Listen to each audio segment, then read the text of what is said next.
Alors, sœur Gisèle, ne craignez rien, elle apparaîtra à l'écran tout à l'heure. Sœur Gisèle, chers membres de la faculté, professeurs, étudiantes et étudiants, membres du panel que je remercie d'avoir accepté de prendre part à cette activité, mesdames et messieurs qui avez accepté l'invitation de partager avec nous la joie et l'honneur de cette journée. Donc, comme je vous disais tantôt, c'est avec joie que je vous accueille à cette activité.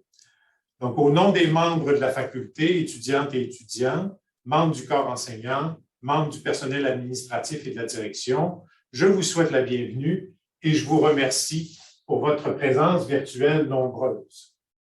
Nous sommes tous et toutes réunis aujourd'hui pour célébrer un événement qui arrive à peu de personnes dans une vie. Et c'est un événement qui n'arrive pas souvent non plus dans la vie d'une faculté. Le doctorat honoris causa est la plus haute distinction décernée par l'université. C'est une marque de reconnaissance exceptionnelle que notre institution accorde à une personne dont le rayonnement est jugé remarquable et exemplaire dans l'une des sphères d'activité de l'université.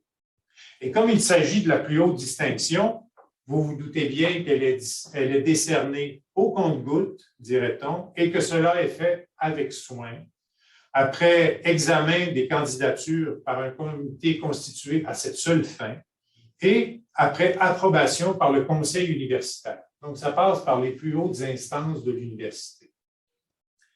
Par cette distinction, l'université souligne la contribution remarquable et exemplaire de sœur Gisèle dans plusieurs secteurs de la vie sociale et ecclésiale québécoise.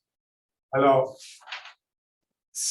on souligne sa contribution remarquable et exemplaire donc, pour son engagement pour la cause des femmes, son engagement en faveur de la paix, du respect des droits de la personne et de la réconciliation, et tous ces thèmes-là seront au cœur de notre rencontre amicale de cet après-midi. Le doctorat a été remis ce matin devant près de 350 finissantes et finissants de la Faculté des Lettres et Sciences humaines et de la Faculté de théologie et de sciences religieuses, et devant aussi les personnes qui accompagnaient les récipiendaires de ces doctorats, de ces grades. Donc, il allait de soi que la Faculté de théologie et de sciences religieuses souligne à son tour l'occasion de façon plus intime, en quelque sorte. Notre rencontre sera réalisée en 3 temps. Dans un premier temps, sœur Gisèle nous dévoilera son parcours d'engagement, lequel a pris racine dans son expérience de jeunesse. Elle nous dira aussi les motivations qui l'ont soutenue au cours des multiples expériences qu'elle a réalisées et des lieux qu'elle a fréquentés. Vous la connaissez, sœur Gisèle est une femme de terrain et d'action. Elle est aussi une personne dont l'expertise et la compétence ont été recherchées et le sont encore par différentes organisations, l'Assemblée des évêques du Québec, la revue Relations, pour ne les nommer, pour ne nommer que celle-là. Elle est aussi une bâtisseuse, puisqu'elle a été cofondatrice du réseau Femmes et Ministères. Enfin, sœur Gisèle est une femme de communication par la rédaction de plus de 200 billets et éditoriaux dans diverses revues destinées à un large public. Donc, nous serons conviés à entendre aujourd'hui la relation d'un parcours riche en expérience et en humanité. Dans un deuxième temps, après l'allocution de sœur Gisèle, 3 panélistes réagiront à ces propos. Et pour ne pas interrompre tout à l'heure le déroulement de l'activité, je vous présente nos 3 panélistes immédiatement. Et je les présenterai dans l'ordre de la prise de parole. D'abord, la professeure Hélène Champagne, qu'on la verra à l'écran tout à l'heure. Hélène Champagne est à la faculté depuis 2014. Elle est titulaire de la chaire de leadership et d'enseignement en théologie spirituelle et spiritualité. Madame Champagne enseigne dans les programmes de théologie et les programmes de théologie pratique. Ses domaines de prédilection en enseignement et en recherche sont l'accompagnement spirituel et la pédiatrie, les dynamiques spirituelles et les quêtes de sens contemporaines, et enfin, la vie spirituelle des enfants. Notre deuxième panéliste, Madame Pénélope Natacha Mavungu-Pemba, est titulaire d'un doctorat en philosophie de l'Université Laval et de l'Institut catholique de Toulouse. Elle a également obtenu une maîtrise en éthique appliquée à l'Institut catholique de Toulouse et une maîtrise en sciences politiques à l'Institut d'études politiques de l'Université de Toulouse-Capitole. Elle a fait un stage postdoctoral à la Faculté de théologie de sciences religieuses, supervisé par la professeure Nadia Elena Vacarou, un stage postdoctoral sur les écrits de Marie Gérin-Lajoie, fondatrice de l'Institut Notre-Dame du Bon Conseil, dont sœur Gisèle est membre et supérieure générale. Alors, Mme Mavungu Pemba est une écrivaine prolifique dans le domaine des sciences sociales. Elle est aussi autrice de romans et de nouvelles. Elle a été enseignante et gestionnaire dans le monde scolaire au Congo-Brazzaville. Enfin, notre troisième panéliste, la professeure Florence Page-Guignard, qui est à la Faculté de théologie de sciences religieuses depuis janvier 2020. Donc, Florence est une de nos dernières personnes arrivées dans le corps professoral. Ses travaux de recherche et d'enseignement sont guidés par plusieurs intérêts. Donc, les liens entre femmes, genre et religion, les questions qui entourent la maternité et les religions, sans oublier son domaine de spécialisation, soit les religions de l'Asie du Sud. Et je dois ajouter que Mme Page-Guignard est active également en recherche. Elle a obtenu de nombreuses subventions alors que ça fait à peine 2 ans qu'elle est avec nous. Donc, je vous remercie toutes les trois, Hélène, Pénélope, Natacha et Florence, d'avoir accepté de participer à ce panel. Le troisième temps de notre rencontre sera un temps d'échange où vous, chers invités, pourrez poser des questions à sœur Gisèle ou à l'une ou l'autre de nos panélistes.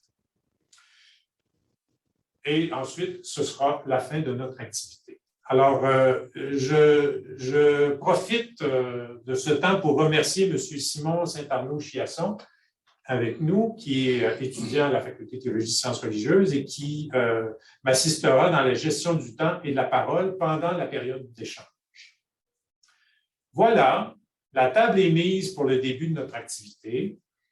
En cédant la parole à sœur Gisèle, je la remercie infiniment d'avoir accepté l'invitation, d'abord à recevoir ce doctorat honoris causa, et ensuite cette invitation à rendre possible cette activité en marge de la réception de son doctorat.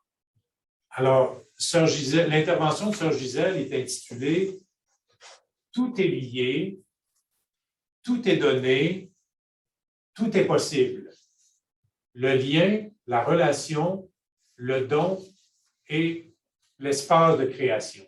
Je pense qu'on aura, pour avoir vu un peu les notes qui vont servir à son allocution, nous aurons amplement de matière à voir dans son parcours pour chacun de ces thèmes. Mais tout est fragile aussi. Alors, sœur Gisèle, la parole est à vous. Merci, M. le doyen, et mes salutations d'abord à ces membres du panel et aussi à tout le public qui est là, qui nous accompagne dans cette journée. Alors, c'est une journée où le protocole ce matin était vraiment omniprésent. Cet après-midi, j'aurais peut-être souhaité qu'on travaille davantage sur le mode de la conversation, mais le temps est le temps, alors je dois en conséquence lire mon papier plus que converser spontanément, comme c'est plus facile pour moi de le faire d'habitude. Alors, M. le doyen, j'ai au moins 3 bonnes raisons de faire place à la gratitude au début de cette rencontre. D'abord, vous remercier de cette aimable présentation. En second lieu, merci à vous, à la faculté et au professeur Gilles Routier qui était doyen à l'époque, puisque ce doctorat a été proclamé la première fois en juin 2020. Alors, donc à la faculté, pour avoir ajouté à la cérémonie de ce matin l'organisation de ce panel, qui j'espère va nous permettre de faire davantage connaissance et aussi de voir comment aussi bien d'autres personnes et des femmes en particulier ont des parcours semblables et peut-être même plus extraordinaires que le mien encore. Et troisièmement, mes remerciements s'adressent aux membres du corps professoral de la Faculté de théologie de sciences religieuses et en particulier à ceux qui étaient là et qui ont finalement présenté ma candidature. Je n'étais sûrement pas la seule. Alors, c'est que vous avez pris ensemble le risque de proposer aux instances universitaires la candidature d'une femme, travailleuse sociale, religieuse, mais dont le parcours assez atypique pourrait susciter autant le doute que la perplexité et que la curiosité. Alors, vous avez pris ce risque, mais en le faisant, comme corps professoral, vous avez aussi pointé du doigt l'immense réserve d'imagination, de foi créative et de compétences que des centaines, pour ne pas dire des milliers de femmes offrent constamment à leurs divers milieux, sans toutefois recevoir beaucoup ou peu ou pas du tout de reconnaissance. Alors, c'est en leur nom que j'accepte la distinction qui m'a été octroyée aujourd'hui.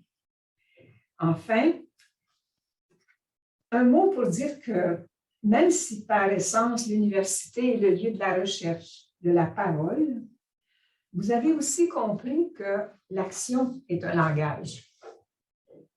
Alors, en posant le geste d'honorer une femme, la FTSR prononce un discours adressé à l'Église. Il y a urgence en la demeure.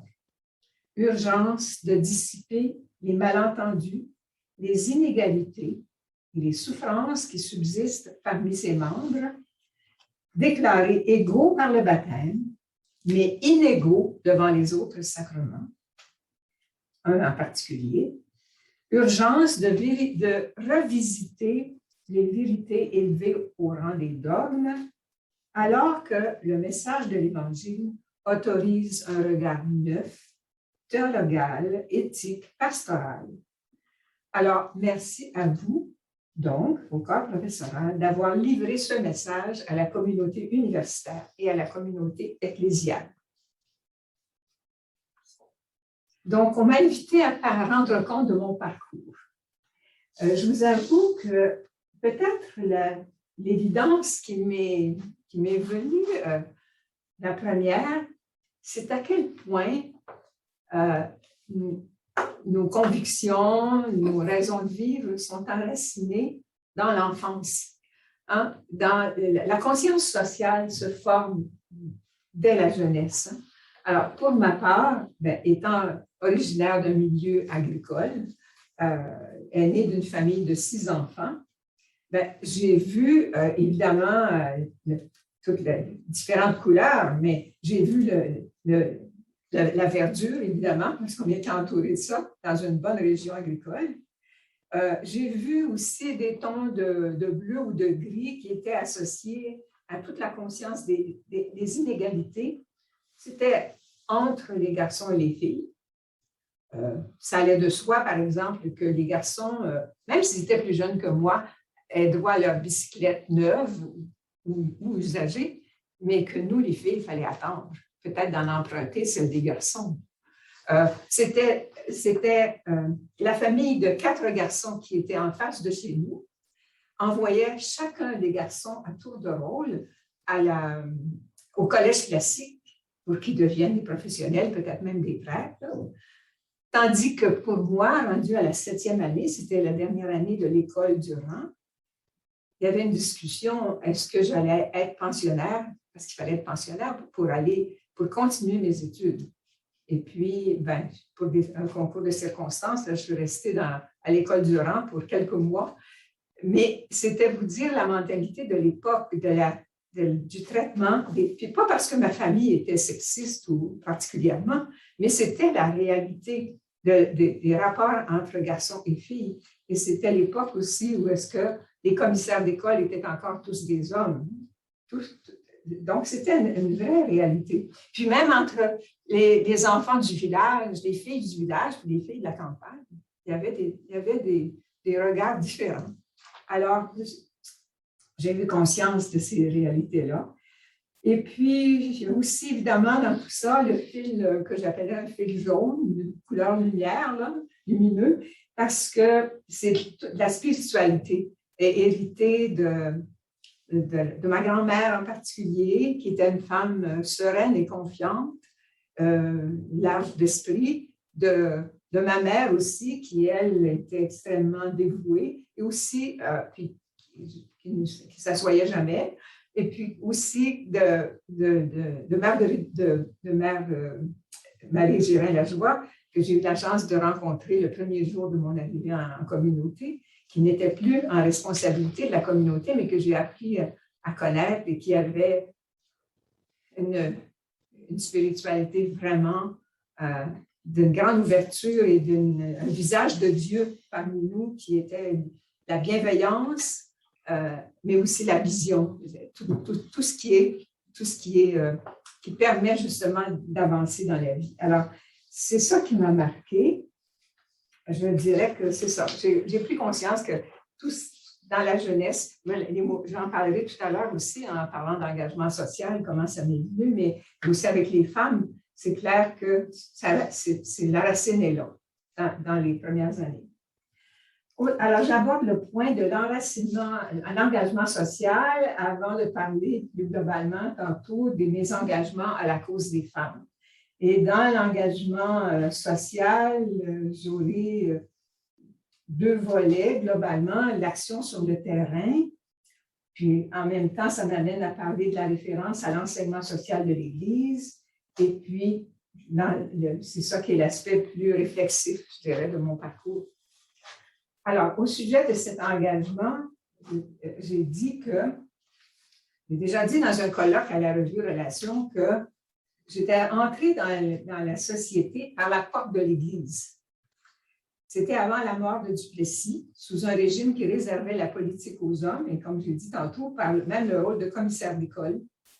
Avant 1960, c'est tout de même grâce au discours de mon curé de campagne, de mon curé de paroisse, que je suis entrée en contact avec des courants de pensée, comme le nationalisme, qui préconisait à cette époque l'achat chez nous, l'ouverture du monde agricole à la coopération et au syndicalisme.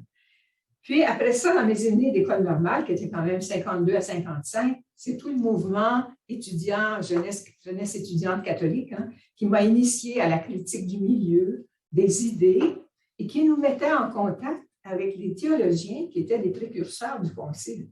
On l'a su après, évidemment. Donc, il y avait toutes ces ouvertures possibles. Puis, dans les années 60, là, on a connu, comme vous le savez, l'effervescence, l'enthousiasme du déblocage de la société québécoise. Moi, comme travailleuse sociale, ayant fait mes études au milieu des années 60, là, on est arrivé à découvrir aussi d'autres façons d'aider les milieux à se prendre en charge. Là.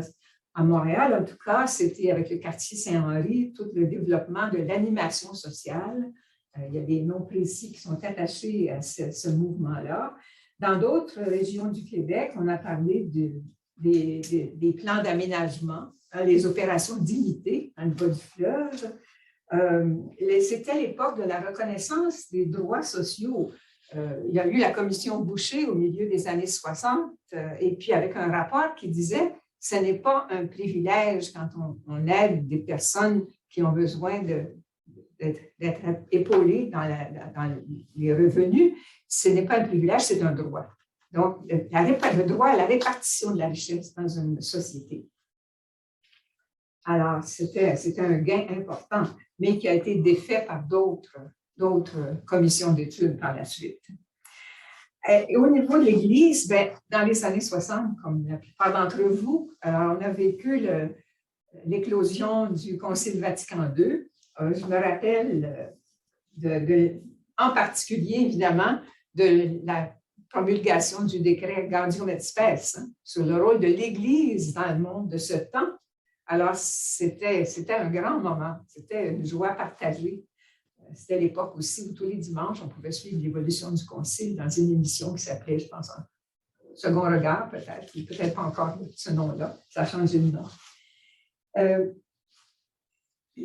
Après mes études à l'école normale, moi, je suis passée par l'enseignement, évidemment, pendant 3 ans.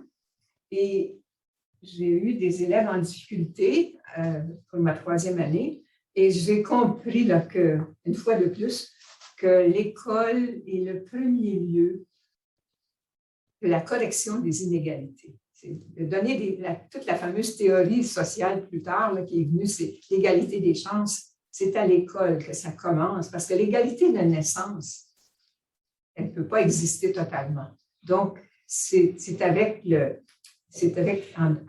à l'école, qu'on puisse justement travailler pour adapter l'enseignement à toutes les sortes d'intelligence et comment reconnaître tous les dons. Ça demeure un défi constant. Puis après ça, ben, vous comprenez que même si j'étais enseignante et que j'avais beaucoup apprécié mes éducatrices enseignantes, je me suis orientée vers une congrégation qui avait une vocation sociale reconnue à l'époque. J'habitais la région de Valleyfield, alors j'avais entendu parler des sœurs par des compagnes d'études, et puis j'ai vu les religieuses étaient là à faire du travail social. À l'époque, c'était encore le service social diocésain, avant que ce soit reconnu comme service public et parapublic. Alors, j'ai donc fait le saut pour entrer en 1958 chez les Sœurs Notre-Dame du Bon Conseil à Montréal. Et à partir de là, ben, j'ai apprivoisé la pensée sociale de l'Église d'une façon particulière aussi à la manière Bon Conseil. Par rapport à l'engagement social, je veux d'abord mentionner que ma formation en travail social m'avait mis en contact, c'était avec une option de travail avec les groupes, ce qui m'a mis en contact avec Simone Paré, professeure ici à l'Université Laval et qui était une spécialiste reconnue dans ce domaine-là. Je l'ai retrouvée plus tard quand je suis venue enseigner ici à la faculté, à l'école. Donc, comme travailleuse sociale plus préparée à travailler avec des groupes, mes 2 premiers stages, c'était avec un groupe de mères monoparentales, un groupe de femmes monoparentales, donc qui m'a apprivoisé cette situation-là. Et aussi un stage avec des jeunes immigrantes qui étaient portugaises, arrivant des îles Açores ou du continent, parce que j'ai appris qu'il y avait des classes sociales différentes. Les filles du continent regardaient les filles des îles Açores avec une certaine hauteur. Ça s'était révélé à l'occasion d'une activité aussi. Alors, mon premier contact avec le monde de l'immigration, c'était surtout qu'elles fréquentaient l'école anglaise et que j'ai dû me lancer en anglais dans cette occasion-là. Alors, c'était assez spécial comme défi. Puis ensuite, je suis passée au travail en organisme communautaire.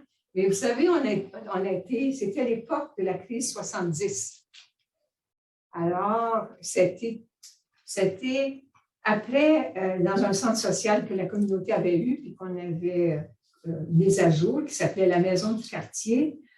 On avait développé des programmes d'alphabétisation, de travail avec des groupes d'adolescentes, certains groupes de personnes âgées, une population à qui on offrait l'alphabétisation, par exemple, mais qui aurait pu prendre la même formation à l'école polyvalente du quartier, très bien organisée.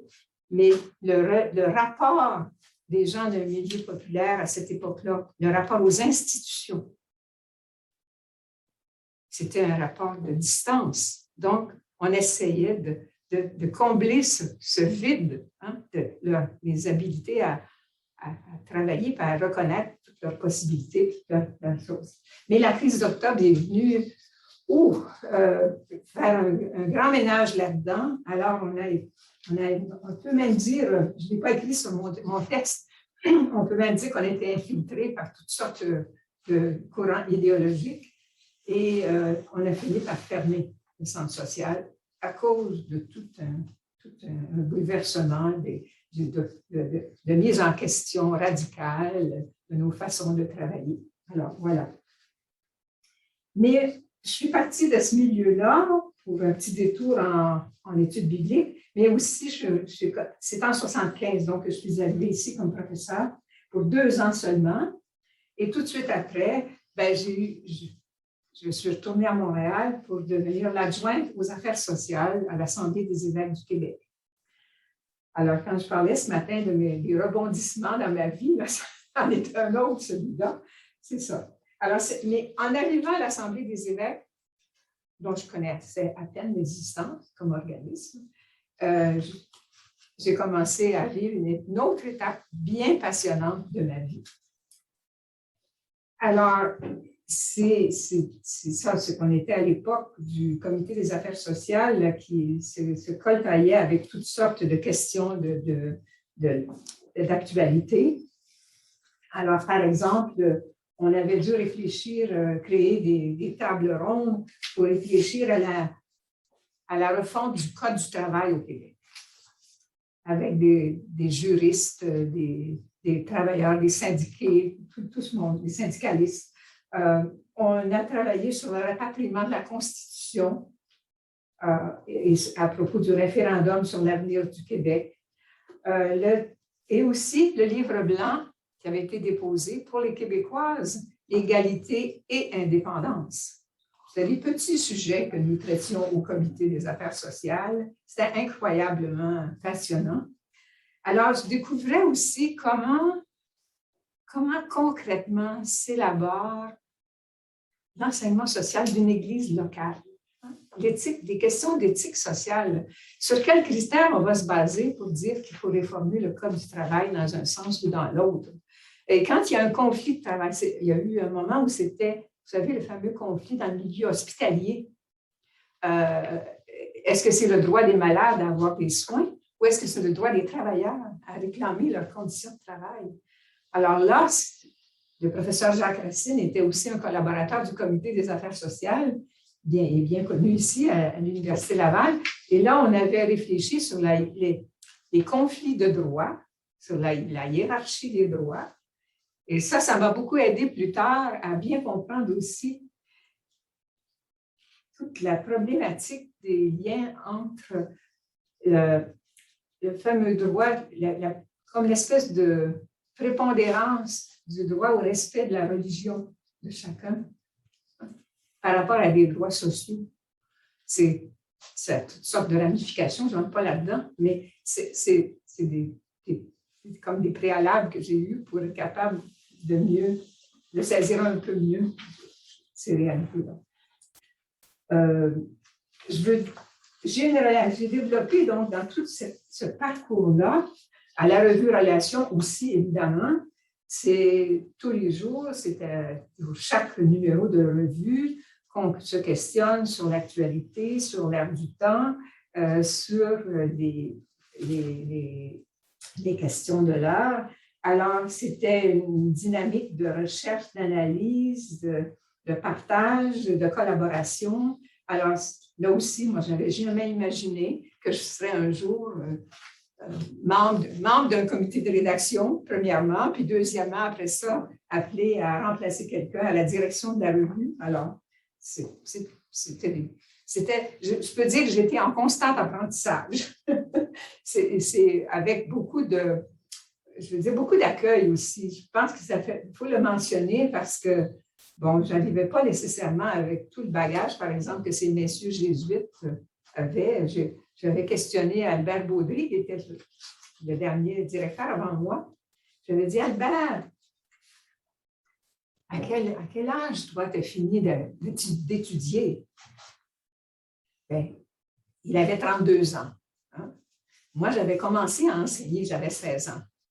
Donc, ça donne aussi un aperçu de la réalité des parcours humains de nos générations. C'est ça. Je ne le dis pas parce que je veux en faire un code spécial pour moi, mais au contraire pour montrer que les chances, l'égalité des chances, ce n'était pas la même. Hein? Bon, je vous laisse que j'ai sauté quelque chose.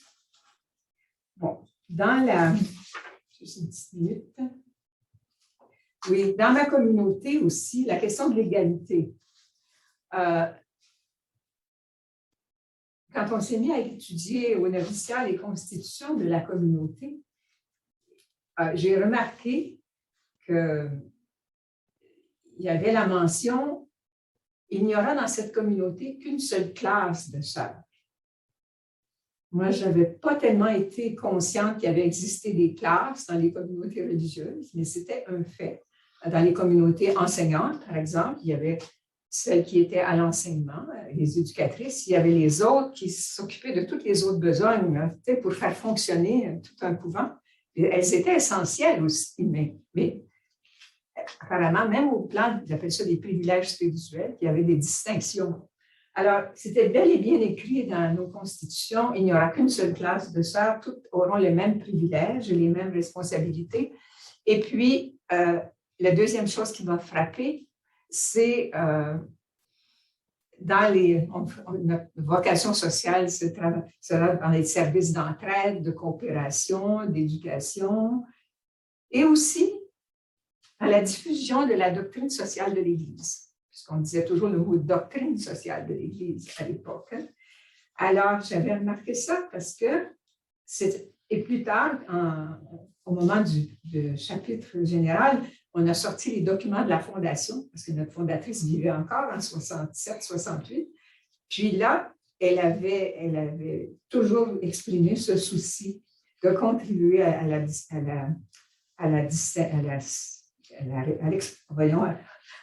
faire connaître, en tout cas, la doctrine sociale de l'Église, parce que sa mère elle-même avait été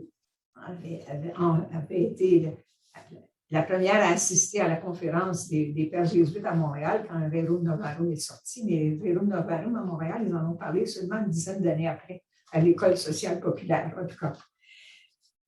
Voilà. Bon, j'arrive aussi à un autre terrain d'engagement au sujet de la paix.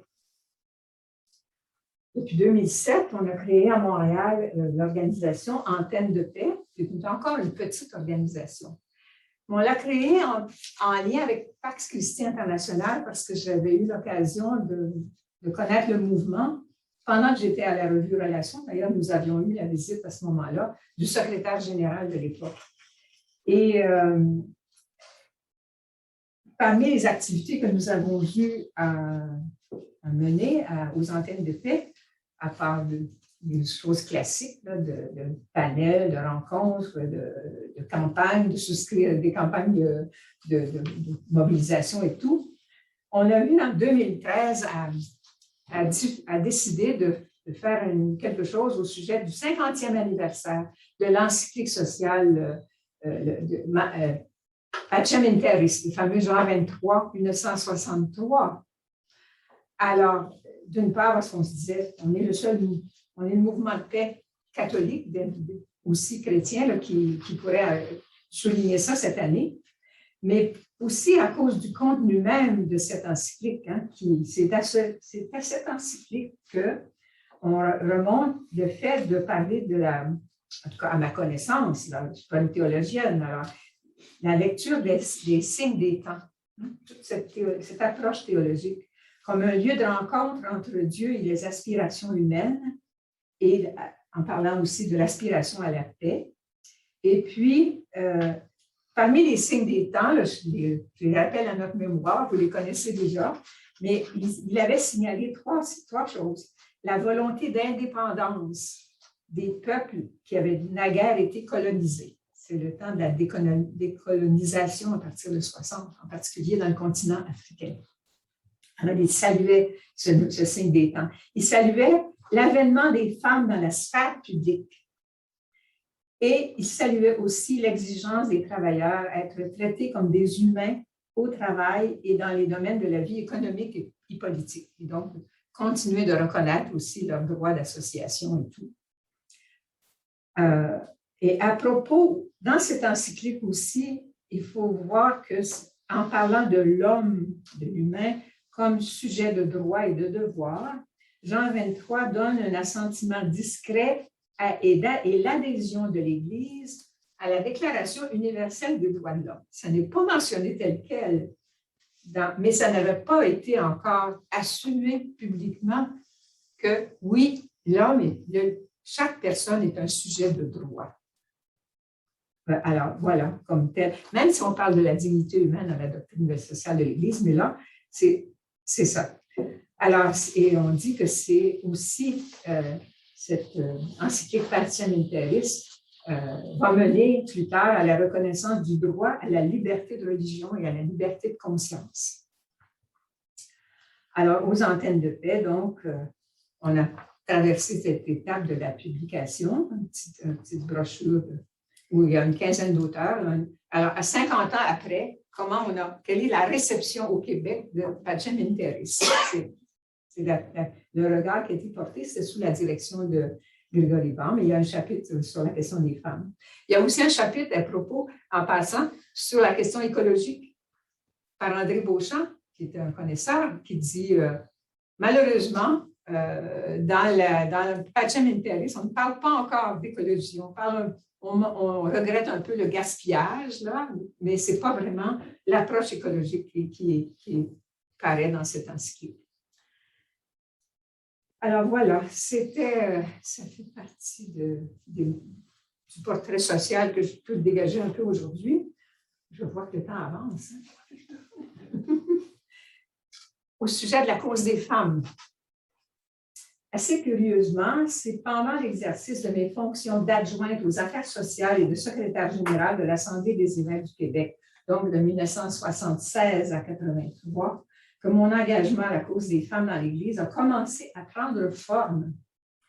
1976, je viens d'arriver depuis 3 mois et demi, j'ai commencé en septembre, en décembre paraît Inter in Signores. C'était un document du Vatican où l'Église dit l'Église ne se reconnaît pas le droit d'ordonner les femmes. Et probablement avec un peu de prétention de ma part, je lis ce texte et je trouve que les arguments bibliques ne sont pas tout à fait traités comme je pensais qu'ils auraient pu être traités. Et puis, je me disais, je viens de laisser, moi, un poste d'enseignement à l'université pour venir travailler ici dans l'Église. Puis voilà qu'est-ce qui m'arrive. C'était un moment d'indignation. Bon, on sait que cette année-là, en 1976, c'est indépendant de mon travail à l'Assemblée des évêques, mais on a vu naître aussi la collective L'Autre Parole, hein, après l'Année internationale des femmes, et c'est un collectif québécois qui existe toujours et qui par son nom même, L'Autre Parole, hein, essaie de revoir, de donner la parole aux femmes d'abord, mais aussi de reprendre le discours théologique et éthique et pastoral de l'Église à nouveau frais. Moi, en 1978, donc je suis toujours à l'Assemblée des évêques et j'assiste le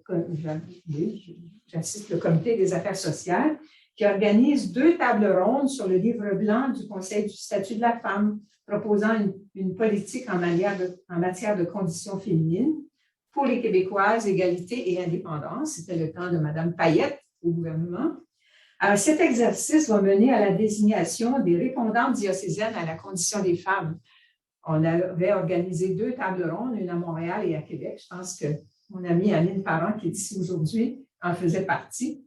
Et un évêque à Montréal, puis un autre évêque, un cardinal à Québec, ont présidé ces 2 tables rondes. Et il y en est sorti quand même, justement, cette décision des évêques à l'époque de nommer de chacun dans leur diocèse une personne qui porterait le dossier de la condition féminine. 1982,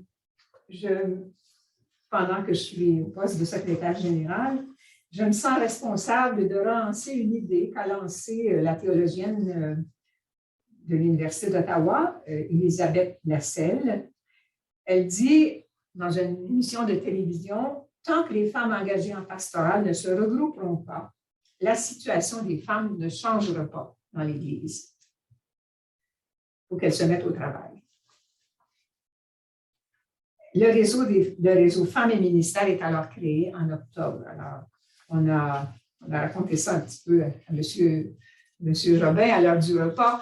Alors, moi, j'étais secrétaire générale, j'ai invité 5 autres femmes de 5 diocèses différents, avec Elisabeth Lasselle aussi. Et là, on s'est assis pour dire, est-ce que, oui ou non, il y a lieu de regrouper un certain nombre de personnes qui ont des responsabilités effectives dans l'Église. Il faut savoir que dans ces années, depuis les années fin du Concile jusqu'à presque maintenant, les évêques du Québec ont vu des besoins, ils ont vu qu'il existait des femmes qui avaient des parcours intéressants, qui étaient capables de contribuer au renouveau de cette Église et qui ont fait appel à leur service. Alors, il y avait des femmes en poste clé.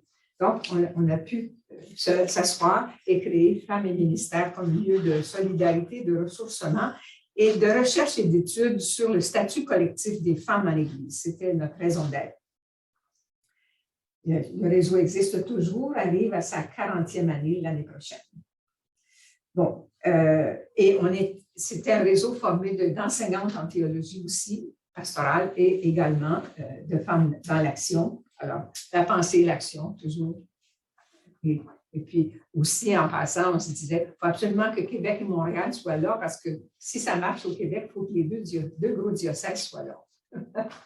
Alors, pas de rivalité, on travaille ensemble. Bon.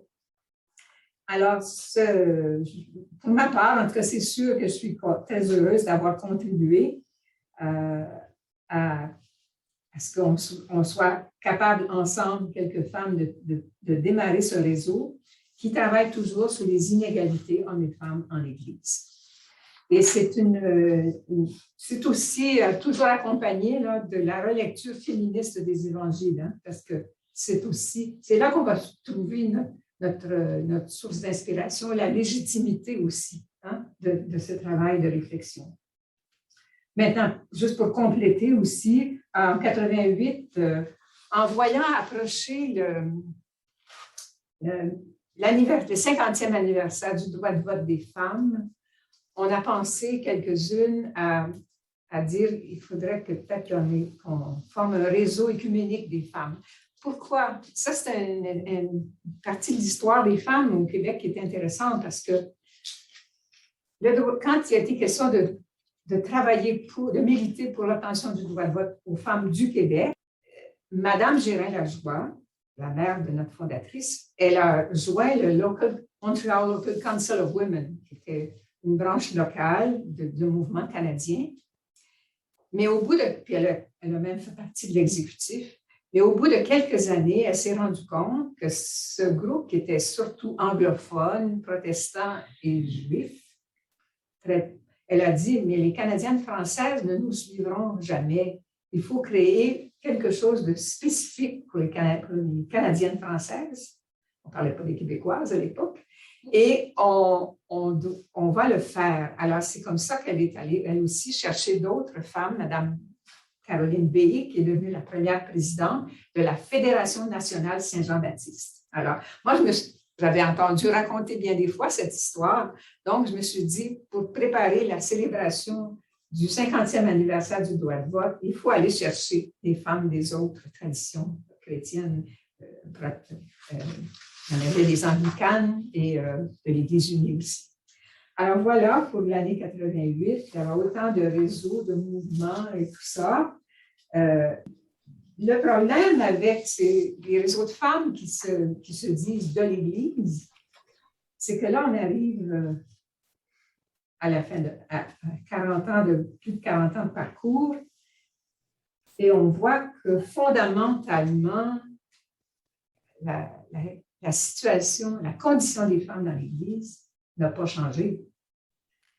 Il y a eu selon la bonne volonté et la vision des leaders qui sont en place, oui, il y a eu des avancées, oui, il y a eu des collaborations, des connivences, des complicités, mais depuis 1994-95, avec cette réaffirmation dans un document officiel sur l'ordination sacerdotale exclusivement réservée aux hommes, et renouvelée en 1995 par un document du cardinal, c'était Jean-Paul II, le cardinal Ratzinger. Depuis ce temps-là, nos évêques sont mis au silence. Ils n'interviennent plus.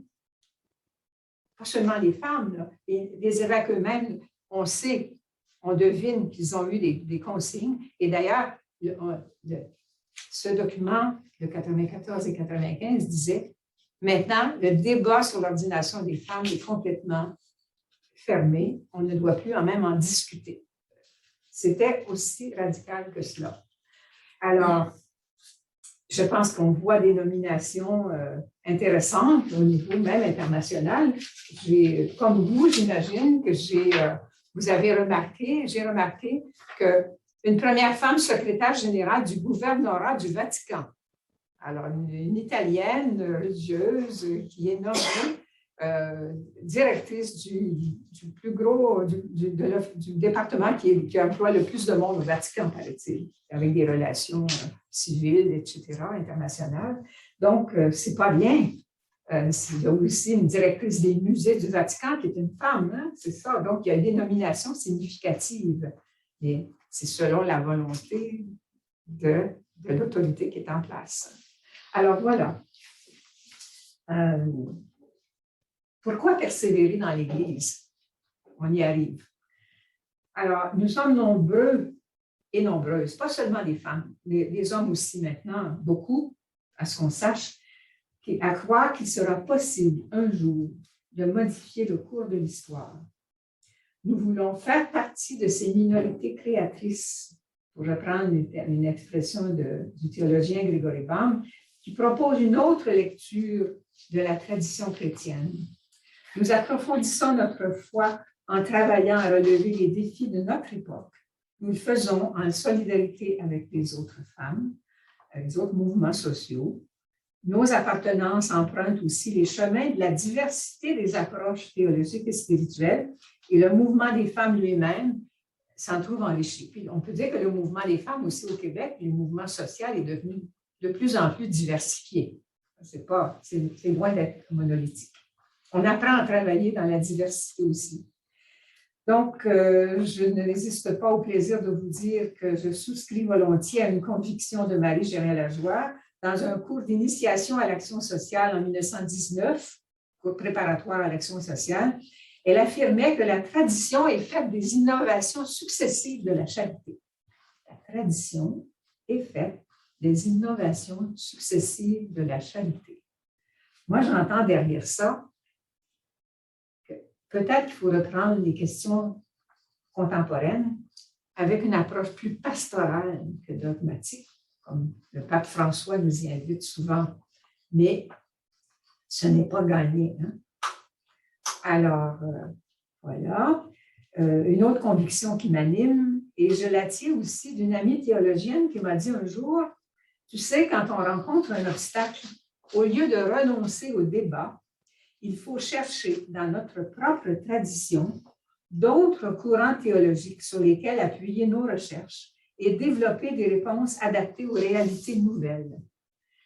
Alors, une telle attitude suppose évidemment la patience historique, la rigueur de la recherche, le courage de maintenir le cap sur une vision chargée d'espérance. Alors, en un mot, je compte aussi, pour terminer, sur la faculté de théologie et de sciences religieuses pour identifier ces possibles puis inspirer les transformations nécessaires. Je vous remercie.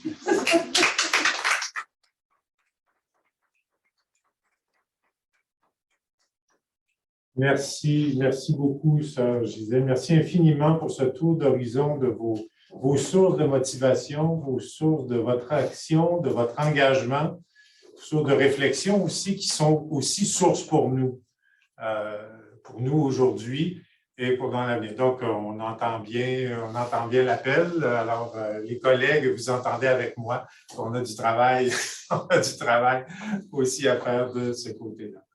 Alors, écoutez, je ne prends pas plus de temps. Je vais laisser la parole à nos trois panélistes, en commençant avec ma collègue Hélène Champagne. Alors, Hélène, la parole est à toi. Alors, tout un défi que vous nous lancez, Sœur Gisèle, que j'entends aussi. Sœur Gisèle, qui venait de recevoir un doctorat honoris causa à l'Université Laval.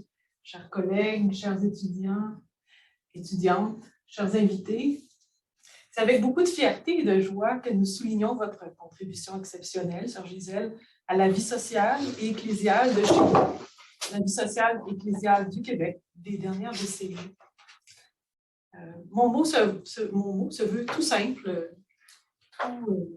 vraiment d'une grande simplicité. Je fais un premier reflet d'un souvenir déjà un peu lointain, mais pas tant que ça. Lorsque je vous ai rencontré la première fois, il y a une quinzaine d'années, on s'en est parlé ce matin, alors que je travaillais dans une autre institution d'enseignement, c'était avec Daniel Cadrin, pour vous inviter à offrir un cours qui portait sur une spiritualité du leadership. Et c'était vraiment hors du commun. Ça ne faisait pas partie des cours habituels. Il y avait quelque chose d'innovateur là-dedans. L'expression peut étonner. Elle est riche, elle est originale. Ça allie justement la dimension sociale qui était très chère dans le milieu où j'étais et aussi la spiritualité, alors une combinaison importante. Si mon souvenir est bon, une spiritualité du leadership, alors vous me corrigerez, ne vise pas d'abord à clarifier comment exercer un leadership dans le domaine de la spiritualité, mais vient à réfléchir et surtout à développer une posture spirituelle dans l'exercice du leadership. Une posture spirituelle, ce serait une posture qui tient compte des valeurs fondamentales, qui tient compte du sens de ses actions, qui tient compte surtout des dimensions relationnelles, que sont la relation à soi, aux autres, au monde, au transcendant. J'ai oublié de changer de lieu. Il s'agit donc de vivre un leadership qui prend sa source, qui se nourrit du spirituel. Une spiritualité qui porte fruit dans une forme particulière de leadership. J'avais entendu parler de votre implication dans des causes sociales auprès des gens plus défavorisés. J'ai aussi entendu parler de vos qualités de leader. J'ai rencontré à l'époque déjà une femme qui m'a paru toute simple, mais lucide, perspicace, une femme de discernement, une femme qui inspirait la confiance et qui donnait le goût d'avancer. Je rencontrais et je découvrais une femme profondément spirituelle, engagée, inspirante. Il me semblait que vous incarniez un leadership paisible avec une qualité intérieure de simplicité et de profondeur. Aujourd'hui, à découvrir et à constater tout ce que vous avez réalisé et la manière dont vous vous êtes investi, il me semble que c'est bien cela que vous avez incarné, une spiritualité du leadership. La faculté de théologie et de sciences religieuses de l'Université Laval désire souligner et honorer votre parcours remarquable. Nous voulons souligner votre travail persévérant pour la promotion et la reconnaissance des femmes au Québec dans les milieux divers auxquels elles participent, y compris et peut-être surtout au travail de reconnaissance des femmes en Église. Au fil de vos divers engagements, nous réalisons que ce travail de promotion des femmes, vous l'avez réalisé dans une disponibilité constante à l'appel des circonstances et des occasions de rencontres, de dialogue franc et authentique. Dans la mouvance de l'après-concile, vous avez agi comme pionnière, par exemple comme première et apparemment comme seule femme secrétaire de l'Assemblée des évêques. Comme pionnière, comme catalyseuse, je n'aime pas trop le mot, mais je cherche la version française, féminine, par la Fondation avec d'autres du groupe Femmes et Ministères. Comme éveilleuse, par vos publications et votre souci d'éducation au sujet de la place des femmes dans la société et dans l'Église. Nous mentionnons aussi votre lutte contre les injustices et les inégalités sociales, à l'instar de votre communauté religieuse, de votre fondatrice, Marie Gérin-Lajoie. Et inspiré aussi, je le crois, je l'entends dans votre mot de tout à l'heure, par le vent de renouveau apporté par le Concile. Il y avait, je pense à l'époque, en tout cas, c'est ce dont vous témoignez, et je le découvrais en lisant sur vous, en redécouvrant cette époque, l'énergie, le souffle de créativité, d'innovation, de nouveauté qui était en place. Et je pense que ça a coloré certainement les années, ces années-là. En particulier, peut-être les années, vous avez parlé des années 70, 80. Pensons à la collégialité. La collégialité en Église, à la reconnaissance de la place des laïcs, qui était dans l'ère du temps aussi, et en particulier, bien sûr, des femmes, au mouvement de solidarité avec les plus démunis. Il y avait cette fameuse phrase, je sais qu'on ne la formule plus de la même façon aujourd'hui, mais on parlait d'options préférentielles pour les pauvres à l'époque, c'était très fort. En vue de construire une société plus inclusive, une société plus juste. Il y avait ce mouvement qui était, je pense, partagé. Plus récemment, avec Antenne de paix, vous avez contribué activement à l'éducation à la paix en même temps qu'à la sensibilisation aux enjeux de société auxquels il nous faut répondre. Dans votre présentation, comme dans votre parcours, je n'ai pu m'empêcher de remarquer votre manière pratique de faire théologie.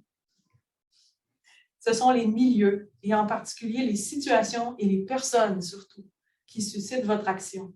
Votre réflexion est nourrie par l'expérience. Et votre réflexion s'enracine dans l'expérience. Et encore une fois, c'est l'expérience et la réflexion qui vous invite à l'action. Alors, on est vraiment, je crois, en théologie pratique.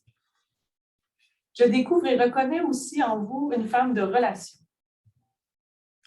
Encore un peu plus tôt ce matin, vous me parliez des circonstances et des rencontres qui ont parsemé votre parcours. Je l'évoquais tout à l'heure, vous avez nommé ce matin plusieurs évêques, mais aussi des femmes responsables de secteurs, des femmes engagées à la condition féminine, des femmes engagées responsables de milieux paroissiaux à certaines époques aussi. Hein. Alors, de ces équipes pastorales dynamiques et engagées, convaincues de l'urgence de développer une collégialité réelle et concrète. De même aussi qu'une action de proximité signifiante. Il y avait les deux. Il y avait le travail à égalité, mais aussi d'être proche des gens auxquels on s'adressait ou qu'on avait le souhait de servir. À ces rencontres et selon les appels des événements, je crois que vous en témoignez, vous avez répondu présente. Les rencontres, la collaboration, la solidarité, je pense qu'on peut dire que vous êtes une femme de relation, de liaison. Et si la spiritualité peut se comprendre comme un dynamisme relationnel, alors sans équivoque, vous êtes une femme profondément spirituelle. Et je reprends un mot de votre titre, « Tout est lié ». Alors certainement, si le dynamisme post-conciliaire a porté fruit, la prise de parole des femmes en Église aussi, je le crois, elle a porté fruit. Elle a coloré la formation d'adolescentes et de jeunes adultes à cette époque-là. Elle a nourri l'espérance de générations plus matures. Elle a peut-être laissé sa trace, je le crois. Je le crois. Dans leur livre des années 1990, Voix de femme, Voix de passage, je ne sais pas si ça vous rappelle quelque chose, Lise Baroni, Yvonne Bergeron, Pierrette Daviau et Michel Lagu proposent différents profils de femmes en Église. Pour sûr, je pense que vous êtes de celles qui apportent le changement, qui contribuent à la transformation, à la construction de ponts. Et il y a une certaine époque, Daniel Cadrin avait dit « Les gens qui construisent des ponts, ce sont des pontifs. » Les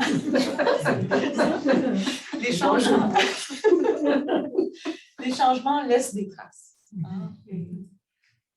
Peut-être qu'il faut parfois se donner la peine de les fouiller, mais il y a des traces. Il y a des traces, je suis sûre. Nous traversons à nouveau une époque de profonde transformation à tous égards, et spécialement en Église. Pour ma part, j'ai parfois l'impression que l'avenir inquiète un peu. Je pense qu'il faut le dire.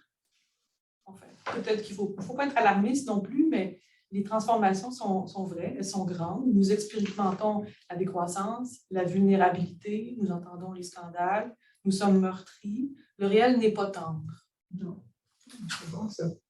Nous faisons face à l'inconnu. Mais les femmes engagées en Église sont, mais les femmes engagées en Église sont peut-être, je ne sais pas si elles sont moins nombreuses, mais elles sont moins visibles peut-être. Tout comme celles qui fréquentent les facultés de théologie et sciences religieuses. Je pense que c'est un fait aussi. Je vois moins d'étudiantes féminines qu'il y a quelques années. Peut-être que finalement, nous pouvons le plus bénéficier de votre exemple justement maintenant. Écoutez, reconnaître l'autre, sa valeur, construire des ponts, prendre parole, dialoguer avec confiance et persévérer pour que de réels changements adviennent. Vous êtes de ces personnes qui laissent des traces indélébiles et que l'on aimerait mieux connaître. Votre exemple nous invite à aller de l'avant, à poursuivre la route, à ne pas baisser les bras, à prendre la mesure du chemin qui reste à faire pour plus d'égalité, plus de justice, plus de respect et de reconnaissance. Un grand merci, Sœur Gisèle. Merci.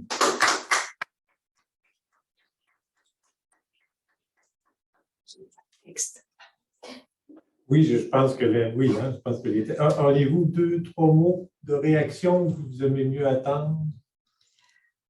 Oui, c'est vraiment très riche toute cette reconnaissance qu'elle m'apporte, là, mais ça m'a fait penser que dans les mouvements qui ont habité aussi ces années 60-70, il y a eu aussi la théologie de la libération qui a beaucoup marqué le Québec aussi dans un certain réseau, en tout cas, de personnes engagées socialement.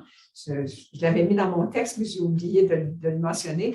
Et puis, l'autre chose aussi, c'est que par rapport à la réalité des immigrants, qui est aussi relationnelle, là, je dois dire que c'est dans la communauté que j'ai découvert ça d'abord parce que j'arrivais de la campagne où moi, il n'y avait aucun immigrant chez nous, mais que la communauté s'occupait d'un centre social d'aide aux immigrants fondé en 47-48, après la Deuxième Guerre mondiale, donc pour accueillir des immigrants et immigrantes et des réfugiés par la suite de toutes les générations. Ce centre existe toujours, mais c'est là qu'on voit aussi, comme communauté, je veux dire, c'était notre façon d'être, je dirais, d'une certaine internationale, parce qu'on est allé peu en mission à l'étranger, à Cuba, 50 ans quand même, et puis en Haïti, mais cette réalité-là, je pense que je ne l'avais pas assez mentionné quand même dans mon exposé, mais ce que vous dites du leadership, mon Dieu, il y aurait beaucoup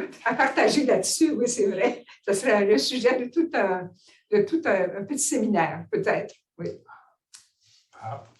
Oui, la professeure en spiritualité vient de noter. Très bien. Merci beaucoup. Alors, je cède la parole maintenant à Pénélope Natacha. Voilà, alors la parole est à vous. Merci beaucoup. Toutes mes félicitations, Gisèle, pour ce grand et très beau parcours. Et merci à la faculté de théologie et sciences religieuses pour cette initiative. De la présentation de sœur Gisèle Turcotte, il a retenu trois expressions.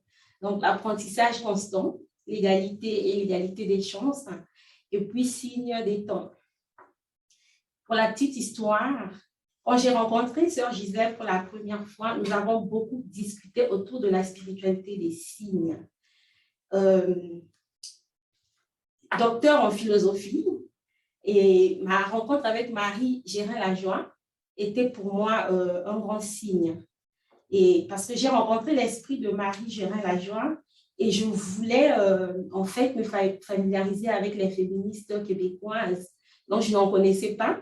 Alors j'ai demandé à des amis, je cherche des féministes québécoises. On m'a dit Marie Gérin-Lajoie. Et quand on m'a dit Marie Gérin-Lajoie, je ne savais pas qu'il y avait deux Marie Gérin-Lajoie. Mes amis parlaient de la mère. Et moi, en menant mes recherches, je suis tombée sur Marie Gérin-Lajoie de mère en fille. Alors, j'ai lu l'histoire et selon mes affinités, je me suis intéressée à la fille. Alors, à partir de là, je suis entrée en contact avec les Sœurs du Bon Conseil qui m'ont invitée à Montréal. Donc, quand je suis arrivée à Montréal, j'ai discuté avec Sœur Gisèle et après plusieurs rencontres, je suis arrivée à passer mon stage postdoctoral sur Marie Gérin-Lajoie ici à la faculté. Donc, par là, j'ai appris à côtoyer Marie Gérin-Lajoie à travers notamment son leadership. Merci beaucoup, Hélène, d'avoir soulevé le leadership parce que c'est ce qui m'a beaucoup marqué chez Marie Gérin-Lajoie. Et sur la question de l'égalité, lors d'une causerie avec sœur Gisèle, elle savait que j'étais philosophe, elle savait que j'avais fait ma thèse sur l'égalité chez Alexis de Tocqueville. Alors, elle m'a sorti ce que j'appelle la Bible du philosophe John Rawls, la théorie de la justice sociale.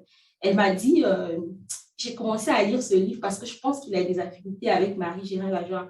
J'étais très impressionnée parce que j'ai fait tout mon travail de maîtrise sur John Rawls et je connais ce livre par cœur. Je me disais, mais comment c'est possible? Et en même temps, je me disais, mais elle continue d'apprendre. Mais finalement, en parlant de l'apprentissage constant, j'ai un peu retrouvé ça. Et pour moi, ça, c'est un signe aussi, cette rencontre sur John Rawls. Alors, Marie Gérin-Lajoie, c'est peut-être connu, mais je vais le redire parce que cela me semble important. C'est la première femme du Canada français à obtenir un baccalauréat SA de l'Université Laval par le biais de la congrégation de Notre-Dame. Malheureusement, à cette époque, ne pouvant poursuivre plus loin ses études au Québec, elle s'est initiée aux sciences sociales en autodidacte. Donc, en 1918, elle s'inscrit en service social à l'Université Columbia de New York et de retour à Montréal et interpellée par les inégalités sociales. Elle se consacre aux familles défavorisées, donc elle inaugure un service d'action sociale auprès des femmes et des familles. Donc, elle crée l'Institut Notre-Dame du Bon Conseil et en 1931, elle ouvre sa propre école d'action sociale. En 1939, elle prend part à l'ouverture de l'école de service social de l'Université de Montréal, où elle dispense les premiers cours. Marie-Gérald Lajoie a témoigné d'une très grande vision, mais une vision très précise pour le Québec, lorsqu'elle a consacré sa vie et orienté la mission de son institut dans l'action sociale. Elle a pris conscience de ce que voulait dire être chrétienne, mais aussi de ce que voulait dire être femme. Donc, elle est pour moi, comme je disais tout à l'heure, l'un des visages les plus importants du leadership féminin québécois. Dès sa plus tendre enfance, Marie, consciente de ce leadership, de cette mission qu'elle porte en tant que femme et chrétienne, elle assume son rôle de leader. Déjà auprès de ses camarades à l'école, où elle étudie avec d'autres jeunes filles. Et étudiante, elle crée le cercle d'études féminins. Plus tard, elle s'engage avec sa mère dans la Fédération nationale Saint-Jean-Baptiste, où elle assume les fonctions de directrice et de secrétaire de rédaction à la revue La Bonne Parole. Elle participe à la création des cours libres qui se donnent à l'école d'enseignement supérieur. Elle fonde l'Institut du Bon Conseil et elle organise l'école d'action sociale. Dans l'exercice de son leadership, il y a des mots comme ça que j'ai retenus dans ses écrits qui reviennent beaucoup. Elle parle beaucoup de la confiance, de la vision, de la coopération. Je ne sais pas comment appeler ça, je ne sais pas s'il faut dire science ou savoir, mais ce qui est sûr, c'est que la dimension intellectuelle occupe une très grande place chez Marie-Gérald Lajoie. Parce que pour elle, il faut que les femmes apprennent, il faut qu'elles s'éduquent pour pouvoir exercer leur leadership. Il y a aussi la question de la disponibilité, de l'humilité, de l'intégrité, la solidarité sociale, de discernement, de courage, d'altérité, de paix et de communication bienveillante. Marie-Gérald Lajoie accorde une place importante au développement des qualités humaines auprès de chaque personne qu'elle rencontre. Elle fait très attention aux signes des temps et elle innove sans trahir la tradition. Mais voilà, pour ne pas trahir le temps qui m'est imparti, donc je me limite à citer 3 points du leadership féminin chez Marie-Gérald Lajoie. Il y a la formation à la prise de responsabilité, donc l'accomplissement personnel avant l'accomplissement collectif, le soutien de la jeune fille et de la femme grâce au cercle d'études qu'elle a créé. Et le but, en général, le but de ces cercles, c'est la formation d'élites féminines pour le Québec.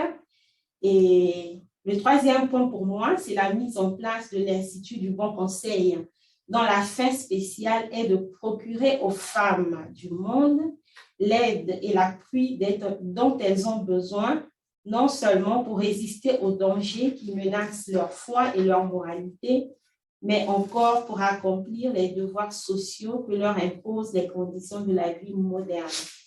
Alors, aujourd'hui, Sœur Gisèle Turcot et bien d'autres incarnent ce leadership féminin. Merci beaucoup.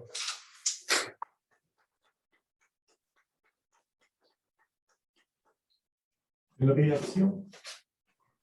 Merci, Pénélope. Vous deux, là, vous nous conduisez sur la réflexion à propos du leadership, hein, toutes les deux. Je voudrais quand même citer aussi une autre phrase de Marie-Gérald Lajoie qu'elle a répétée à peu près dans les mêmes mots à une femme de chez nous qu'on connaît bien, Simone Monet-Chartrand, dans une institution que nous avions. Elle lui a dit, Mademoiselle, les élites, ce sont celles qui servent. Donc, c'est vrai qu'elle étant la première bachelière, elle savait qu'elle avait appartenu à un milieu très privilégié, très spécial au Québec à cette époque-là, mais que si tu en fais partie, tu dois mettre ça au service de la collectivité. Alors, je pense que c'est un peu la fonction aussi d'un milieu universitaire de former des étudiants, de former des professionnels qui vont être eux aussi au service de la collectivité au-delà d'une carrière personnelle qu'on souhaite évidemment le plus fructueuse possible, mais que cette vie, qu'on ne perd jamais de vue cette dimension qu'on est en train appelé à construire ensemble, une société, un vivre ensemble qui soit inclusif. C'est un mot qu'on utilise de plus en plus. Merci. Merci beaucoup. Alors, je passe la parole maintenant à notre troisième panéliste, Florence Page-Guignard, qui se joint à nous par Zoom. Alors, Florence, la parole est à toi. C'est bon, m'entendez-vous? Oui, très bien. Alors, merci d'abord à mon doyen d'avoir pensé à moi pour offrir une réaction aux propos de sœur Gisèle Turcot. Alors, à défaut de savoir dire quelque chose d'aussi intelligent et inspirant que ce que nous venons d'entendre, je vais tenter de dégager quelques points pour nous faire réfléchir encore à ce parcours de vie qui vient nous être présenté et aussi à ses fruits. Et je vais dire que j'ai préparé quelque chose d'un peu moins académique que ce que je fais d'habitude et que je suis désolée de ne pas avoir pu aller à la cérémonie de remise des grades et de ne pas pouvoir vous rejoindre sur le campus ici ce soir parce que je n'étais pas certaine d'y arriver à temps après mon cours. Je vous rejoins donc par la technologie. Et je vais mentionner que c'est par la technologie que j'ai eu l'occasion de découvrir sœur Gisèle plus en détail. Précisément, c'était par un webinaire enregistré pour la journée du 8 mars 2021 sur le thème « Femmes, foi, féminisme ». C'était une entrevue de la conférence religieuse canadienne. Il y avait aussi Lucetta Scarafia.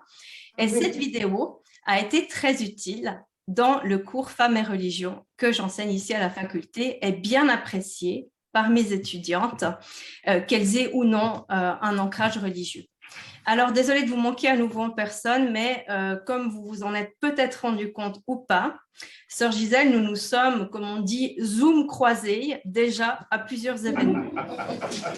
J'ai bon espoir de vous saluer en personne une autre fois. Alors, on aurait dû vous remettre, et j'espère que c'est le cas, sinon on peut le faire maintenant pendant que je parle, une enveloppe qui contient un objet. Est-ce que vous l'avez reçu? Oui. Merveilleux. Madame Page-Guignard, vous avez un doyen obéissant. Ah, merveilleux. Ah, je comptais vraiment sur lui. Alors, il s'agit d'un bracelet qui est en fait une partie de ma réaction aux notes que vous nous avez envoyées en préparation de ce moment de célébration. Et je me suis inspirée de vos propos sur le fait que, je cite, « tout est lié comme une pièce tissée d'un bout à l'autre de plusieurs couleurs ». Et cette métaphore du tissage et des fils qui s'entremêlent est très parlante pour moi qui étudie les religions des femmes, parce que l'art du filage, du tissage, l'art de nouer des fils, l'expression par les tissus a souvent été l'un des moyens d'expression des femmes, surtout quand celles-ci étaient exclues d'autres formes d'expression publique. On trouve des références à ça dans les mythes de la Grèce antique et aussi dans d'autres cultures. Alors, je n'ai pas l'ambition de faire une tapisserie de votre parcours, mais j'ai conçu ce bracelet et comme une professeure adjointe n'a pas de temps pour des loisirs créatifs, j'en ai confié la réalisation pratique à ma fille. Donc, vous utilisez comme un marque-page ou comme un porte-clés ou comme bon vous semble. Donc, on y voit un fil vert pour l'enfance en milieu agricole. Et je mentionne ici que c'est un point commun que nous avons. J'y ai mis 2 tons de bleu pour la conscience des différences, des inégalités entre les êtres, les rangs, les zones rurales et urbaines, entre les garçons et les filles. On y voit un fil jaune lumineux de la spiritualité que vous soulignez dans vos notes comme un héritage de vos lignées maternelles, biologiques, mais aussi, et c'est important, spirituelles, avec Marie Gérin-Lajoie.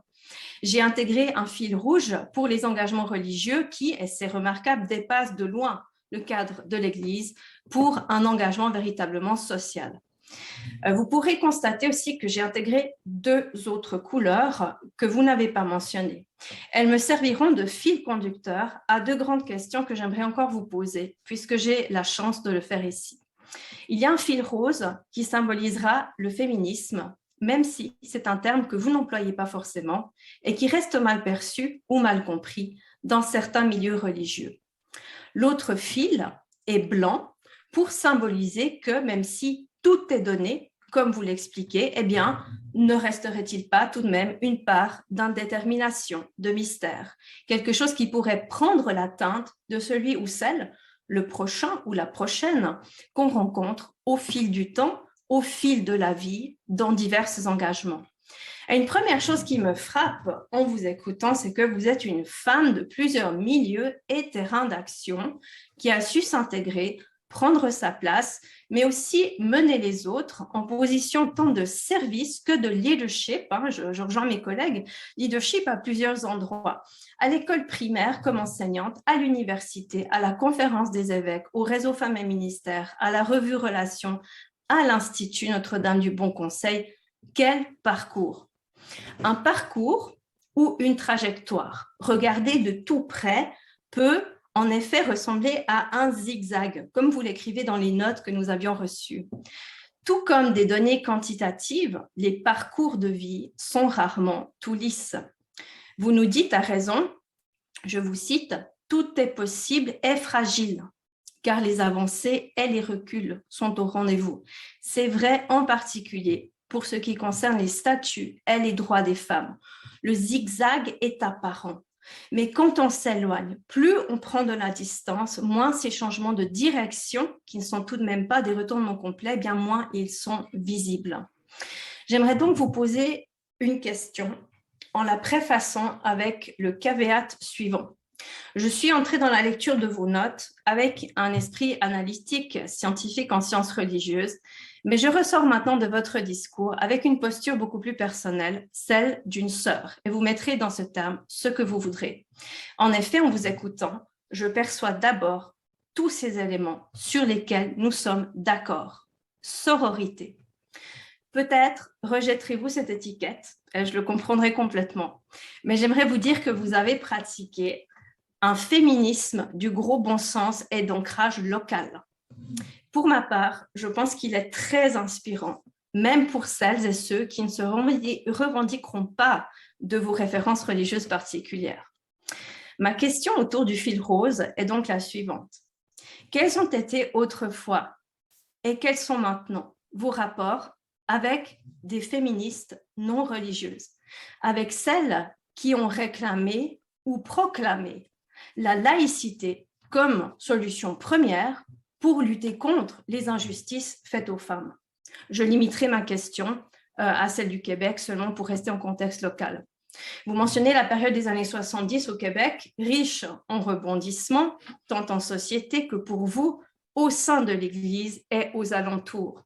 Dans ces cadres multiples, qu'avez-vous pensé ou qu'aviez-vous à faire avec des féministes hors de vos propres groupes de référence religieuses? Les féministes faisaient-elles partie des infiltrations, c'est votre expression, du centre social que vous avez mentionné? Et maintenant, à l'heure actuelle, plusieurs des thématiques dont vous êtes occupés, notamment en travail social, que ce soit la pauvreté, l'égalité des chances, notamment à l'école, les enjeux de justice sociale ou encore les violences faites aux femmes, eh bien, ces défis, ces enjeux persistent.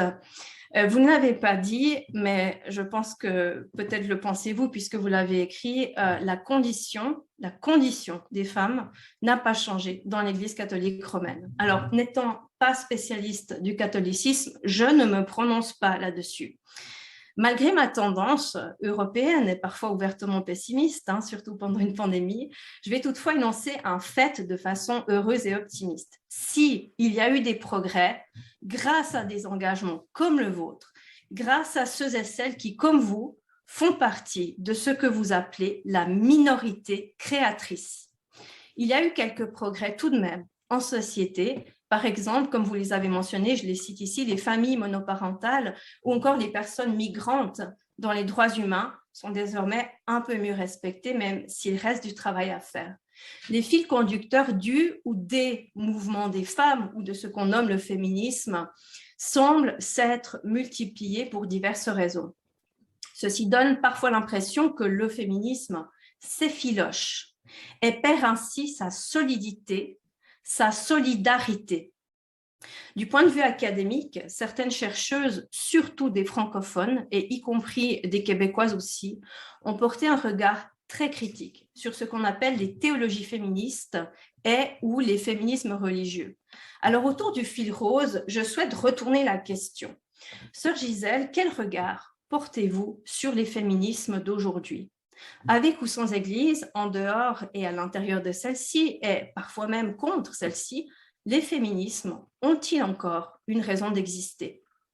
Et enfin, pour terminer, le fil blanc, celui qui indique que les choses peuvent rester parfois dans l'indétermination, sert de prétexte à une autre question, celle du futur. Nous avons eu droit à une magnifique rétrospective, mais, sœur Gisèle, puisque tout est possible, quels sont vos plans pour l'avenir? Oh là là!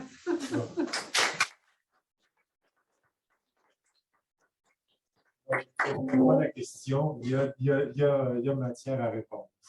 Oui. Merci beaucoup, Florence, pour ce tour de force que vous avez réalisé, justement de revoir le parcours et en même temps de m'inviter à penser à l'avenir. Je veux dire en commençant que cette petite pièce artisanale entre tout à fait justement dans le parcours des femmes en général, puis aussi dans ma communauté, l'artisanat a toujours eu une place d'honneur. Alors, c'est très intéressant qu'une universitaire pense à traduire sa vision des choses de cette façon. Merci beaucoup pour ce cadeau. Merci. Oui, j'espère avoir été une sœur et travailler dans la sororité. Toutefois, en pensant à ce que ma mère me disait parfois, que peut-être j'étais un peu trop autoritaire aussi, directive, alors ça peut être arrivé aussi. Je vais essayer de répondre surtout à la question de mes rapports avec des féministes qui ne sont pas explicitement chrétiennes, qui sont de tout acabit. Bon, ça va de l'admiration au malaise. C'est sûr que pour aller, disons, à la question qui est débattue publiquement et qui, je dirais, qui moi, m'embarrasse en tout cas, c'est toute la nouvelle approche des queers. Bon, ça touche à la question du genre, que le genre est construit, donné, et qu'on peut soi-même déterminer le genre. Le Takabi, je suis pas, c'est comme si je sens que je suis mal équipée intellectuellement pour bien comprendre cette approche. Et puis, mon féminisme de gros bon sens me dit qu'on est quand même des hommes et des femmes qui sommes socialement, c'est vrai que le genre est construit, mais quand même, il y a. Oui, c'est ça. Là, c'est pour parler d'un malaise. Ensuite, c'est sûr que quand il y a eu ce mouvement au Québec de toute la reconnaissance des personnes, disons, qui légitiment le concept ou la pratique pas de la pornographie, mais de la prostitution, par exemple, des pratiques sexuelles qui m'apparaissent à moi marginales, en tout cas. On s'est questionné beaucoup dans nos réseaux, Femmes et Ministères aussi, l'autre parole, pour essayer de bien saisir ce qui était en jeu dans ce courant-là. La dignité, quand on est beaucoup attaché à la notion de dignité humaine et de respect de soi et des autres, je pense que moi, en tout cas, j'ai de la difficulté à concilier ça avec la possibilité de la prostitution qui m'apparaît plus un mode comme une roue de secours, souvent, pour répondre pour corriger des problèmes de pauvreté. C'est encore une réalité, le manque à gagner. Gagner rapidement parce qu'on est dans une société de consommation, il faut avoir tout et tout de suite. Ça me paraît aussi lié à ce genre de vie. Puis, de comprendre, bien sûr, on fait toujours la distinction entre les personnes et le comportement des personnes, Mais on est plusieurs quand même. Je pense à Rose d'Amour, qui est ici à Québec, avec la maison d'accueil des personnes qui ont vécu de la prostitution et qui continuent de dire, à la vue de l'expérience, que c'est difficilement acceptable, en tout cas, à la fois comme mode de vie et comme en voyant l'impact sur le parcours des personnes. Alors, pour ce qui est aussi des années 60-70, on a connu le slogan des féministes debout, là. C'était un petit groupe finalement, mais c'était une réalité quand même, là, qui montrait le mouvement, l'aspect extrême, je dirais aussi, des revendications féministes. Mais c'était l'époque aussi, justement, du maximum là, dans tout, pour la langue, pour la survie du Québec, pour l'avancement des femmes et tout. Alors, je crois que ça fait partie de ce mouvement-là. C'est plus un féminisme un féminisme de type social, relié aux droits humains. J'entendais, par exemple, Lucie Bélanger-Leboeuf qui disait « Moi, mon féminisme, c'est ça. » Elle a été très active, militante sociale et tout, et puis elle se reconnaît dans ce mouvement, dans ce type de féminisme. Et c'est elle qui nous avait dit un jour, justement, à Femmes et Ministère, où on voulait réfléchir avec elle sur la question de la prostitution. Et elle a dit, j'entends le discours, j'entends les raisons qui sont invoquées, mais elle dit, quand je commence à penser à ma petite fille Laurence, qui en ce moment a 18 mois ou 2 ans, elle me dit, je peux pas accepter de penser qu'elle pourrait adopter un mode de vie comme ça, qu'elle serait victime un peu on le considérerait un peu comme une victime de ce mouvement-là. Bon. Personnellement, comme religieuse, je n'ai pas eu à discuter de façon très sérieuse et solide avec des féministes de différents courants, là. Ce que je vois dans les dernières années, avec le groupe Femmes et Ministère, c'est qu'on s'est rapproché du groupe Femmes Politique et Démocratie, alors qui a un mandat d'accompagner les femmes pour être mieux équipées pour entrer dans tous les processus démocratiques. Alors, ça a donné, je pense que le résultat des élections municipales au Québec vient de nous donner comme une belle illustration du résultat des efforts de formation et d'accompagnement de toutes ces femmes qui maintenant veulent entrer dans l'exercice du leadership au service des collectivités. Alors, je pense que c'est un peu ça notre féminisme social. Puis, juste pour mémoire, je pense que j'ai eu l'occasion de raconter ça à quelqu'un aujourd'hui. J'avais la visite un jour, quand j'étais à Relations, il y avait la visite au Québec d'un jésuite belge qui dit « Moi, je suis venue au Québec parce que je veux, entre autres, comprendre la force du mouvement des femmes. Pourquoi ici, c'est si important? » Puis, une des raisons que je lui ai expliquées, je lui ai donné, il paraît-il qu'il l'a retenu, c'est, vous savez, nos femmes québécoises, là, pendant des décennies, elles ont été le pivot de la famille, entre autres dans des familles où le père devait partir pour gagner la vie au chantier pendant plusieurs mois l'hiver. Ce qui faisait que toutes les autres fonctions économiques, éducatives, soins primaires devaient être assumées par les mères de famille. Hein. Bon, alors j'avais dit, ça fait des femmes assez fortes mais évidemment, transplantées en milieu urbain, c'est quelque chose qui peut s'effriter, qui peut amener des différences, mais qui amenait aussi la participation de beaucoup de femmes à des associations féminines, des réseaux de femmes aussi. Et puis, pour terminer aussi dans l'Église, oui, c'est clair que quels sont les futurs possibles? Ben, moi, mon diagnostic, c'est évidemment que non seulement la question des femmes, mais beaucoup d'autres questions dans notre Église relèvent de la gouvernance. Et tant qu'on n'aura pas revisité au complet la gouvernance de l'Église, pense qu'on ne pourra pas avancer sur ces différentes questions-là.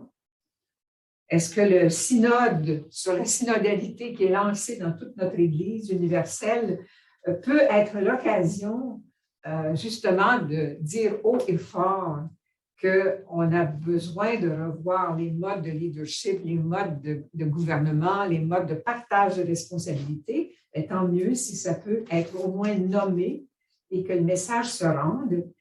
Mais on a à détricoter 10 siècles au moins d'un mode de gouvernement qui a été adopté en 1054, je pense, à l'occasion du schisme avec l'Orient, et puis qui est sur le mode romain. Alors, je pense qu'on voit que l'Église anglicane est un modèle intéressant à observer parce que c'est le monde anglo-saxon qui a, depuis le 12e, 13e siècle, commencé à modifier les relations entre le roi et les sujets, et puis qui a développé une approche de gouvernement qui est différente de l'inspiration hiérarchique romaine, je crois. Alors, c'est comme ça qu'ils en sont arrivés plus rapidement, justement, aussi à pouvoir donner l'accès de l'ordination aux femmes, comme évêque même aussi. Alors, on n'a pas encore eu une femme primat de l'Église anglicane, mais ça viendra peut-être. Il y a une femme primat au Canada maintenant, je pense. Alors, c'est ça. Donc, il y a des influences de civilisation qui sont là.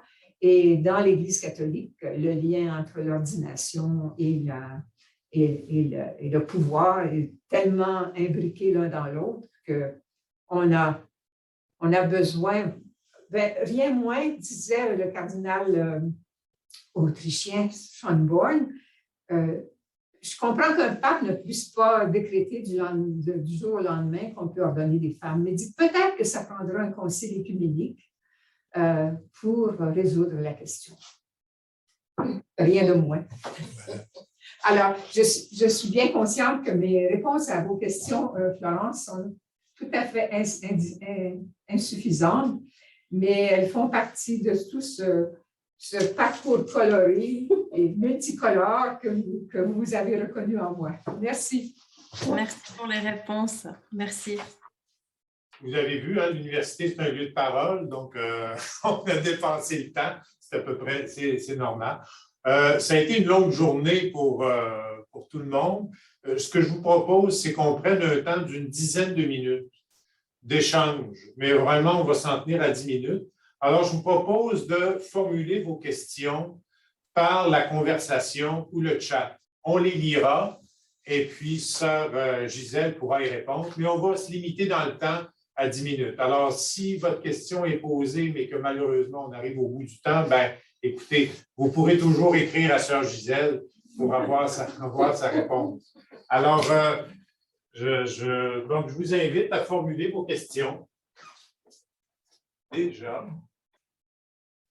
Alors, peut-être en attendant que les questions soient formulées. Moi, j'en ai une à propos de ce que vous avez dit. Vous avez parlé d'une étude, en tout cas, vous me corrigerez, là, d'une étude de l'enseignement social de l'Église à la manière Bon Conseil, ou d'une lecture de ce. Qu'est-ce que vous voulez, qu'est-ce que ça signifie à la manière? J'imagine que ce n'est pas simplement de dire l'enseignement social de l'Église, c'est ça, ça, ça, mais qu'il y a une interprétation pour une adaptation, que sais-je encore? Qu'est-ce que...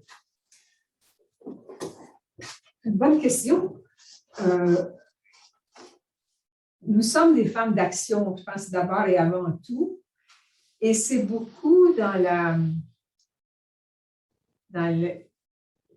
création des centres sociaux, dans des actions de proximité que nous, on a travaillé, œuvré, avec des œuvres d'éducation aussi.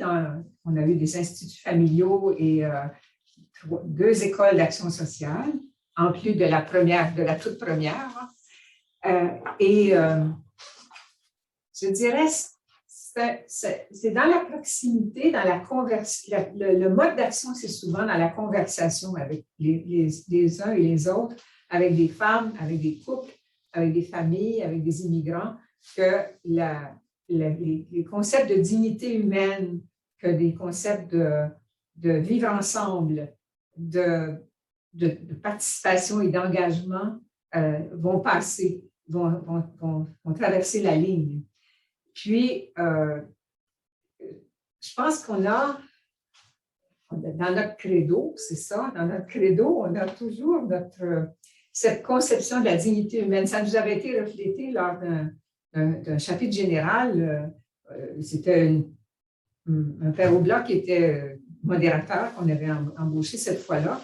Et puis, il nous a fait refléter ça, qu'on parlait tout le temps de dignité humaine. Bon, alors, c'est ça. Quand on constate, on a constaté, par exemple, au tournant de l'an 2000, la violence qui existait chez nous au Québec, violence verbale, des actes de violence même à l'intérieur des familles, et puis la violence évidemment souvent au plan international, la violence des systèmes répressifs, des systèmes économiques qui sont injustes, la violence systémique. Là.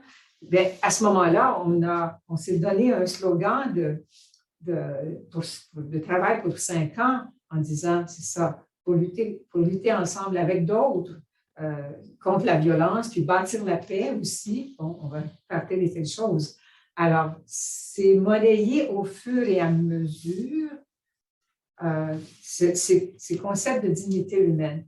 Moi, ce que j'admire de Marie Gérin-Lajoie, c'est qu'elle les connaissait, ces concepts-là, puis elle a trouvé moyen de former les personnes qui arrivaient, qui avaient des degrés de préparation très, très divers, et elle a elle-même donné cette formation aux membres de la communauté, comme elle le faisait aussi dans ses enseignements. Alors, elle ne renonçait pas à faire la tâche parce que les gens n'avaient pas, mettons, les prérequis. Tu sais, aujourd'hui, on dirait, bon, il faut des prérequis pour aller à l'université ou quoi, mais elle a fait le travail avec les femmes qui sont venues la rejoindre et qui ont voulu partager son idéal. Alors, bon, c'est ça. Est-ce que je peux répondre à chaud à votre question sur la manière dont on conseille pour l'enseignement social de l'Église? Merci. Je dirais c'est pas étonnant d'entendre cette manière-là, compte tenu de ce que vous nous avez dit du parcours de Madame de Sœur Gérin-Lajoie et de votre parcours aussi, du parcours de la communauté, de cette proximité avec les milieux qui donne le goût de lire un peu autrement, mais dans cette forme de tradition créative que vous avez dit de l'enseignement. Écoutez, je ne vois pas de questions dans le chat, donc je suppose que nous sommes rassasiés. Je vais quand même lire le dernier commentaire de Mme Raymonde Maisonneuve. Félicitations Gisèle et merci à l'Université Laval vont souligner. Vous ajoutez un mot, rassembleuse. Bien, forcément, puisque vous avez été nombreuses et nombreux à vous joindre à nous ce soir pour souligner cette journée qui a commencé bientôt, bientôt et qui va se finir un peu tard pour tout le monde. Une journée très riche. Alors, un grand merci à vous pour avoir été présente. Merci à nos 3 panélistes, Hélène, Pénélope, Natacha et Florence. Merci également à Simon pour son assistance technique. Et puis, je vous souhaite une bonne soirée. L'enregistrement sera diffusé aux personnes inscrites. Si vous voulez reprendre cette activité à tête reposée ou en section, ce sera à votre guise. Alors, je vous remercie infiniment. Je vous souhaite une bonne soirée et puis à une prochaine.